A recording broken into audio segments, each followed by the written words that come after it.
Edison Now is back, along with our platform, Woodbridge Now. Back again for a very special edition. We have a very special guest tonight, which I'll get to momentarily. Welcome, everybody. My name is Chris Lugo, your podcast host here for Edison and Woodbridge Now. Good to see everybody, and thanks again for joining us.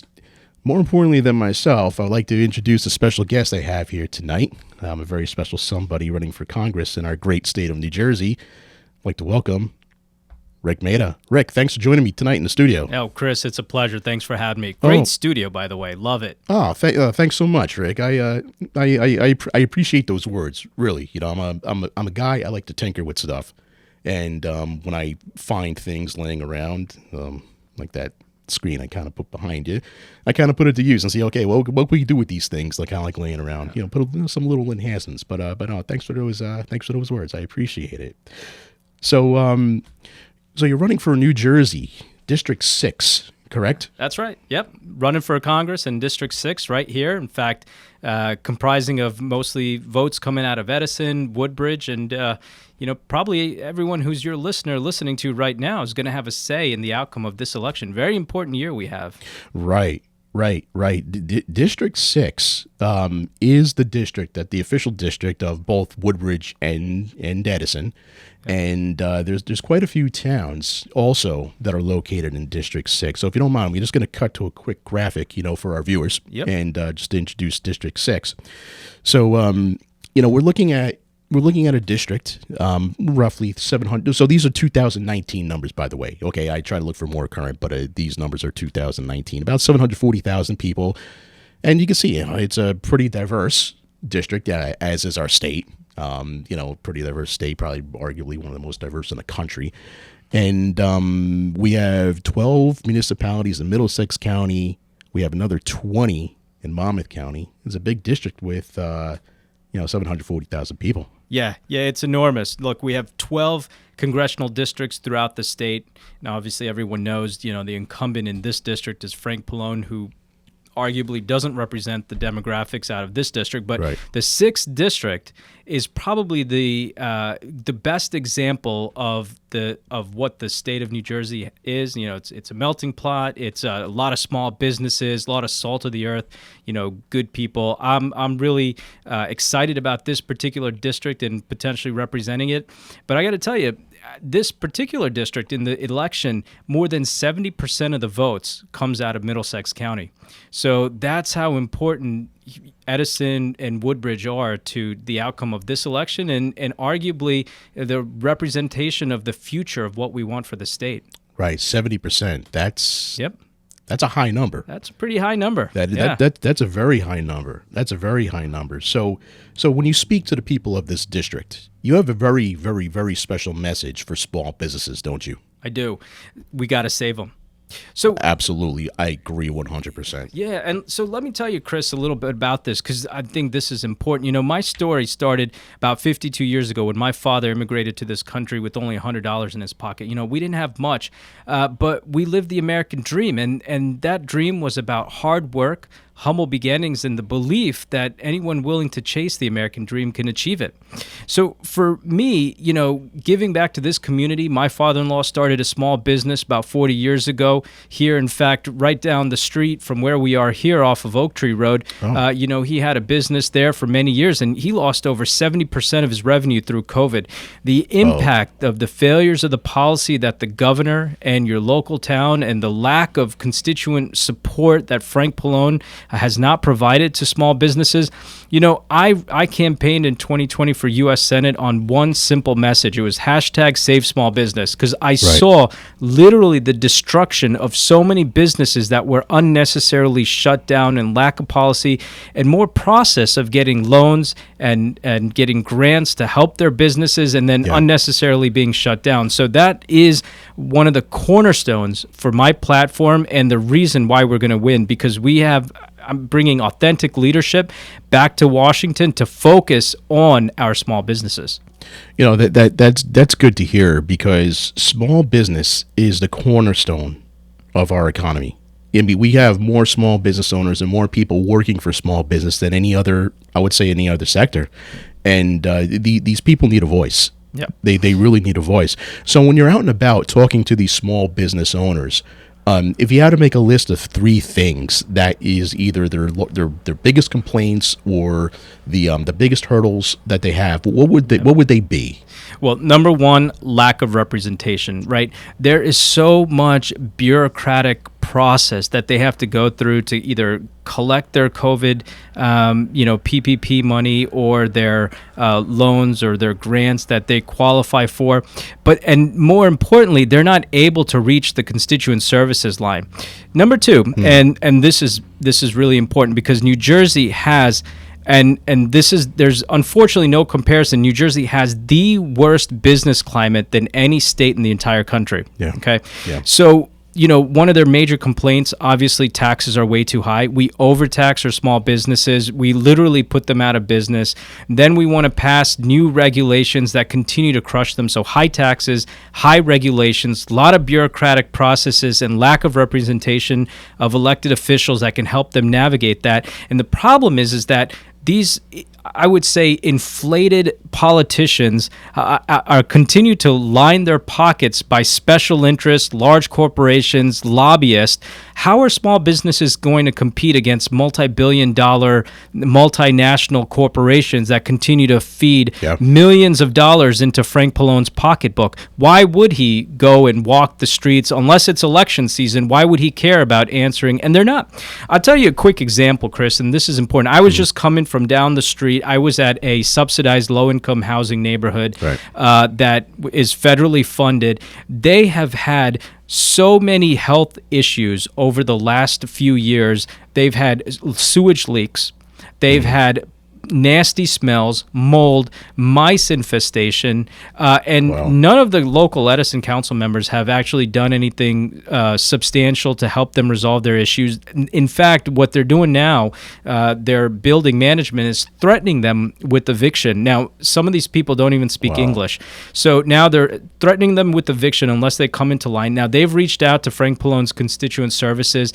They've literally had their emails blocked by Frank Pallone's team, not reaching back out to them, not fixing the issues, completely ignoring them. When they called the health inspector, the health department, Edison Health Department, the health inspector came with 2 police officers to intimidate these low-income individuals. So, when we're talking about, and my platform is about America First, when we're talking about supporting our communities, when we say America First, that's really a rallying cry to say it's time that we put our people and our communities first, regardless of race, religion, creed.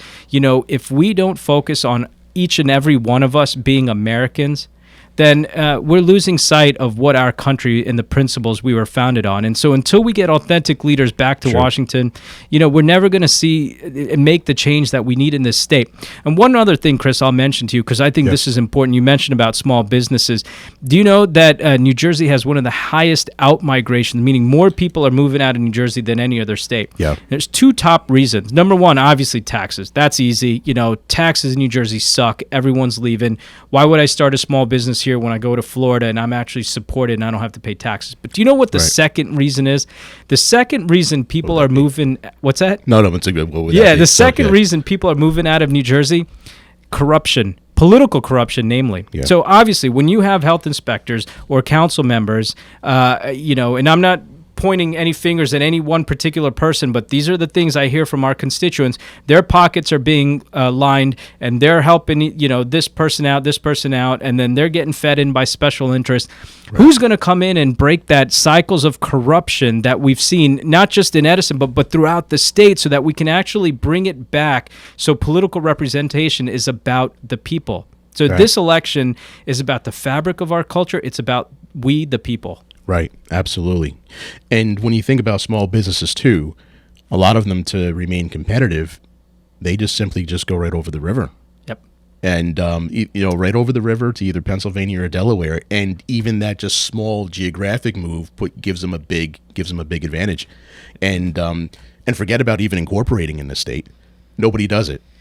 So there's a lot of telltale signs that, things need to be fixed, when it comes to small businesses, without a doubt. And also too, my bread and butter lies in pharmaceuticals. I mean, this used to be, New Jersey used to be one of the medicine cabinets of the country, and little by little, same thing.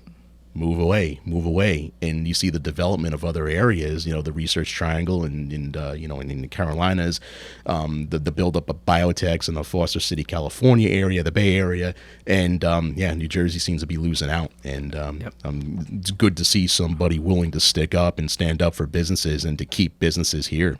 Well, and if you don't mind, let's talk about that for a minute, because this is something that's really important to me. New Jersey, like you said, used to be the medicine chest for the world.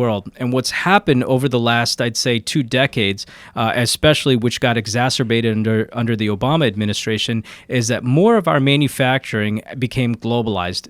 Shipping costs, communication costs, those prices got lowered. We allowed for companies to take advantage of cheap child labor in China. And, these companies just started to flood out into foreign sources. So now, if you look at our medical manufacturing, which I've been talking about well before COVID, as someone who worked at the FDA, as a former consumer safety officer, compliance officer, stationed overseas on behalf of our government. I've been to China, India. In fact, I've been at the World Health Organization on behalf of the U.S. government, and I've seen, again, the corruption over our supply chain, where now over 80% of our medicines, raw materials to make our medicines, come from China. Yeah. Now, if you think about now, to put that much power in a communist government that we know doesn't have our best interest at heart, that's scary. And now we're not talking about fun medicines. We're talking about things that people need: blood pressure, insulin, diabetes. And in fact, when you look at it now, forget vaccines or forget about COVID. We already are seeing right now major carcinogen contamination of raw materials coming from China into our own country. I've literally seen it where we've seen plants, the Chinese government tip off these manufacturing plants before FDA inspectors go there. And I'm saying, why are we spending U.S. tax dollars to support Chinese manufacturing? Why are we not bringing it back home, back to New Jersey, back here in Edison?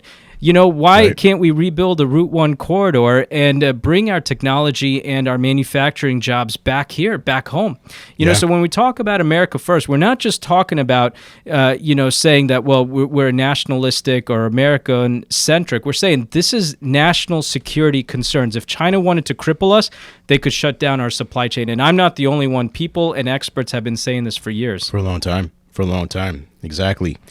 And talking about security concerns, and I know this is another one of your points here, for your platform is fair elections. I can't necessarily think of a larger security concern, or many others that would be much larger than that.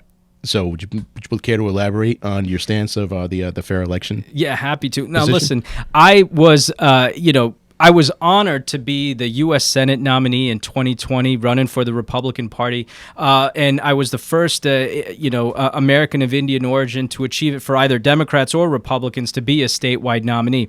When I ran, I actually set the record for the highest number of votes in the history of our state, and over 1.8 million votes. That's actually about 600,000 more votes than even Phil Murphy got this last election cycle. So very proud of what we did. We didn't get it over the hump there, but when we talk about election integrity and people say, well, there was cheating going on, or, that's just a conspiracy theory, I'll tell you right now, it's not. And I'll tell you how exactly cheating happened right here in our own state.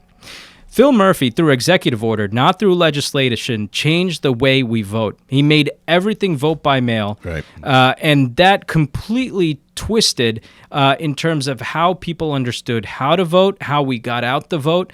And he corrupted the practice that we could have otherwise seen happen normally, right? In a democracy, you have certain constitutional principles and constitutional protections, and the right to vote is one of the most fundamental to our rights of freedom. And so to use executive order past, any legislation, I've never seen it in the history of our country. And when we talk about election integrity, we're talking about basic things. We're talking about federal monitors. We're talking about voter ID. And I'll tell you this, there are, like, for example, take India, right? They are, arguably have one of the largest populations of a republic, and they have a, democratic process for, elections. Even they require voter ID, and they do it right. So if they're able to manage fair elections with 1 billion people, in our country, which should be well more advanced, I mean, and you can't even go and buy a car, get housing, qualify for a mortgage. You can't do anything without ID. Yeah. Right? You can't even get verified on Facebook or Twitter. You know, if you want one of those little blue hashtags on your social media sites, you can't even do that without ID. And yet you can vote? It makes no sense. It makes no sense. You know, you need ID for opening bank accounts. You need ID for taking collegiate exams. You need IDs for everything else. That's right. Well, how do they stop cheating with taking standardized tests? You have to show your ID. You got to show your ID. So yeah. Why? So if you don't want to show ID, then it can only mean that they want to allow for cheating. And to me, it's bizarre. And in fact, what I really steams me is when they say, well, asking for voter ID is racist. Well, then every aspect of our life would be considered racist because you can't do anything without identification. So that is offensive to me as someone who is a minority. You're telling me that I don't know how to get an ID. Well, I have 2 college degrees, and a lot of people are intelligent. Don't tell Black and brown America that they can't get ID. That, to me, is racist. We need voter ID in our election systems. Yeah, I agree. Very well said. Very well said. So, COVID, over, may not be over. We still have some mandates and lockdowns in the limbo. They've been taken away, reinstated, taken away. Your position, mandates and lockdowns. Absolutely silly. Now, let me tell you this. COVID is not going to go away. You know what is over, though? The pandemic. Okay? Just like the common cold, just like the influenza, just like every virus, we're going to have COVID, probably for the rest of, mankind. I don't know. Yeah. And we're going to have variants, So what they've done now is that they've created a slippery slope to allow for public health to be used as a tool to infringe on our constitutional rights. Now, I'll tell you something else. I'm a pharmacist and went to Rutgers Pharmacy. I also went to Rutgers Law School and then, did my master's in law. And in fact, I'm a health law professor at Georgetown University as an adjunct professor. And I have never seen such liberal application of public health to be used to trample on something so fundamental as your right to choose a medical intervention for yourself. I've never seen it before.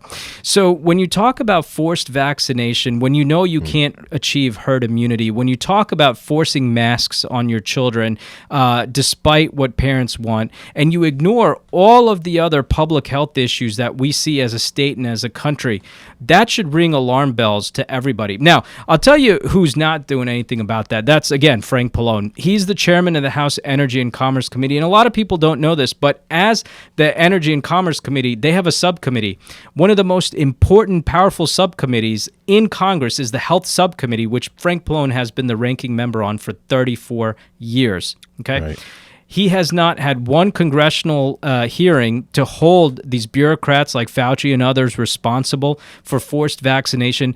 Basically, what the federal government, the Biden administration, is saying to you as an American is that no matter the virus, whether it's coronavirus like the common cold or COVID or influenza, we will be able to force you to take a medical intervention despite your interest in wanting it or not, regardless of the significance of how the outcome of the virus will be on you. So, early on in the virus, we started with case fatality rates, and then slowly we changed from fatality to positivity rates. Well, sure, I'll tell you right now, everyone's probably going to get COVID, or be exposed to it. There's no doubt about it.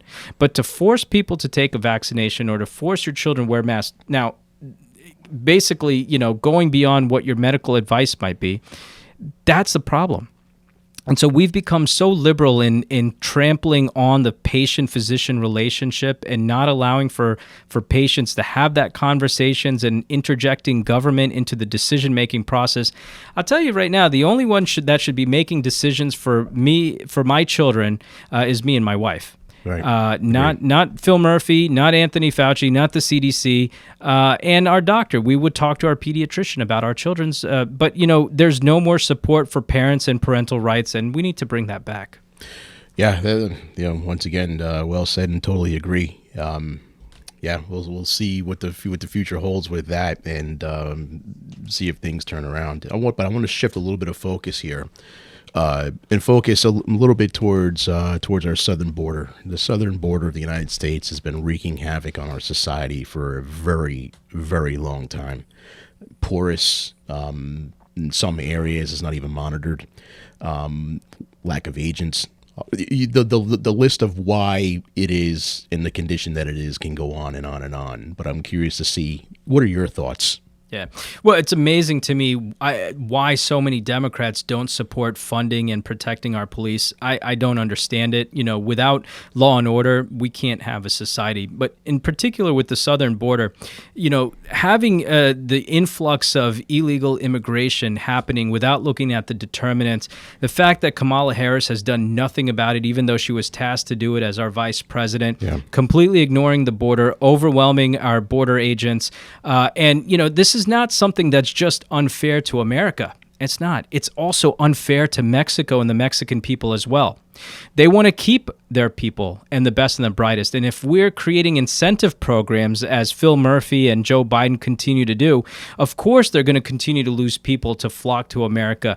Why isn't Mexico making Mexico great again? Why isn't Mexico focused on their own country and creating the incentive programs for people to want to stay there? We can do that. I mean, look, we were talking about this earlier, right? We have so much reliance. Well, frankly, you know, the worst product made in China was Joe Biden. But putting that aside, you know, I got to tell you, you know, it amazes me why the Biden administration is so obsessed with China. We could be having great trade relations with Mexico at our southern border and actually building a wall to protect from illegal immigration. Listen, it's offensive to me as a son of an immigrant.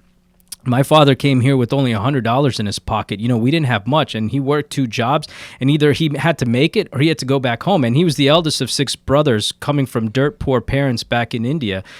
You know, we didn't have a choice. You know, there was no cut in the process. There was no cut in the lines. And so it's become offensive to every immigrant that's come here through the legal process. You have actually people that we call DALCA. They're dreamers of legal immigrants that have outlived the visa process. So, for example, they've been in this country so long without getting their green card. We're talking about doctors and nurses and others, that their children, after they turn age 21, they no longer have legal protection. Well, they've been in the process in the government queue for more than 20 years. You know, in COVID, we lost a lot of doctors because of this failures in the bureaucratic process. We need to completely overhaul the immigration process, shut down our borders, and fix immigration legally and stop illegal immigration while creating incentive programs with trade relations with Mexico and moving that crap back from China back to America. Yeah, I couldn't say more. And one thing I would actually add to that is, you know, just being an observant citizen and someone who just tries to pay attention, the amount of fentanyl that comes across that border. We have, you know, it's a direct result of, 60,000 people a year dying from fentanyl that comes directly from the other side of that border. You know, so secure border is, you know, definitely definitely something that we need. Yeah. So when we talk about the Rik Mehta campaign, how can people reach you for your campaign? Fundraisers or donations? What can folks do to help you out in your quest for the 6th District? Yeah, great question. Well, I'm going to talk to your viewers right here. Listen, June 7th is the primary. The best thing people can do, get involved. If you're watching this, you got to vote. You know, if you want to make change in the state of New Jersey, this election has never been more important. You know, this is not about Democrats or Republicans. It's about getting common sense conservatives and authentic leaders back to Washington and Trenton to fix our state and hold these bureaucrats accountable. What we need are outsiders that are coming in, that want to fix politics, do their job, go to Washington, and then get out. You know, so if you want someone who's going to term limit themselves, who's going to focus on getting the job done, and that you don't want an insider anymore, and if you're tired of it and you want to see New Jersey make a change, get involved. Go to my Facebook page, follow me, go to Rik Mehta for Congress. Follow us on Facebook, Twitter, Instagram, whatever social media you prefer. Go to my website, rikfornj.com. But whatever you do, don't be asleep at the wheel. It's time to wake up. Your kids are at stake. The future of our state is at stake, and it's time to get involved. And the way you can make a difference, make a change, it's not just about donating money, though we'd appreciate any donations. It's about voting on June 7th for Rik Mehta. Well said. Well said. Once again, I'll look at that. Get out and vote. June 7th, our primaries. Rik Mehta, thanks so much for joining me this evening in the studio. A pleasure. I don't know what else to say. It's been a pleasure to have you here, and I'd really like to have you back if possible, maybe sometime down the road. I think there's a lot of things we could talk about. I love your studio. Anytime, Chris, you let me know. Thank you. Rik, thanks so much for joining us. I definitely appreciate it, and best of luck to you and your team. Thank you. And everybody, Woodbridge Now, Edison Now, we can't tell you how much we appreciate your support. Thanks so much for joining us and joining me, Rik Mehta, in the studio tonight. As always, we'll see you again on the flip side, everybody. Until then, be safe. And remember, everybody, June 7th, Rik Mehta for Congress. Visit rikfornj.com.